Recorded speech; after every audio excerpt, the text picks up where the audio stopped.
Bonjour, je suis George Herbert Walker Bush, 41 président des États-Unis, et je vous invite à plonger avec moi dans une période marquante de l'histoire américaine et mondiale. Mon mandat, de 1989 à 1993, a été un moment charnière, marqué par la fin de la guerre froide, des bouleversements internationaux et des défis économiques nationaux. Lorsque j'ai prêté serment le 20 janvier 1989, le monde était en pleine transformation. Ancien ambassadeur, directeur de la CIA et vice-président de Ronald Reagan, j'avais acquis une vaste expérience qui m'a permis de naviguer dans un paysage géopolitique complexe. Dès le début de ma présidence, j'ai compris que mon rôle serait de guider les États-Unis à travers un tournant historique. Le moment le plus mémorable de ma présidence fut sans doute la chute du mur de Berlin en novembre 1989, marquant la fin de la division Est-Ouest en Europe.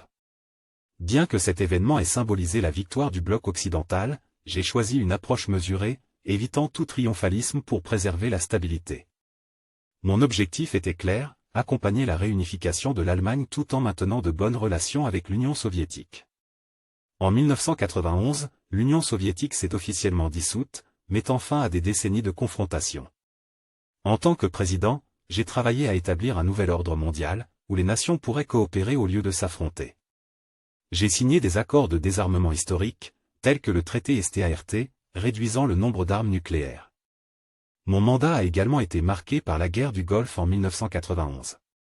Lorsque Saddam Hussein a envahi le Koweït, j'ai rassemblé une coalition internationale sous l'égide des Nations Unies pour libérer ce pays. Cette opération, connue sous le nom de « Tempête du désert », a démontré la puissance de la diplomatie multilatérale et la détermination des États-Unis à protéger leurs intérêts stratégiques. Ce fut une victoire rapide, mais elle a laissé des défis non résolus, notamment en Irak. Sur le plan intérieur, je me suis heurté à des difficultés économiques. Malgré mes efforts pour réduire le déficit budgétaire, j'ai dû faire face à une récession en 1990 à 1991. Mon compromis pour augmenter les impôts, malgré ma promesse initiale de « pas de nouveaux impôts », m'a coûté un soutien politique important. Je suis également fier de mes initiatives environnementales, comme la signature de la loi sur la qualité de l'air en 1990, qui a renforcé les normes pour lutter contre la pollution atmosphérique. Ce fut un pas important pour préserver notre planète pour les générations futures.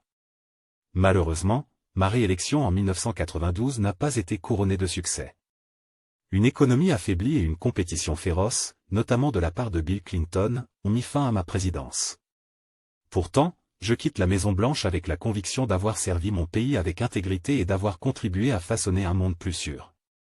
Aujourd'hui, je suis rappelé comme un président pragmatique, un diplomate expérimenté et un homme de principe. Mon héritage est celui d'un leader qui a su s'adapter à une époque de profonds changements, en plaçant l'Amérique au cœur des défis mondiaux et en œuvrant pour la paix et la coopération internationale.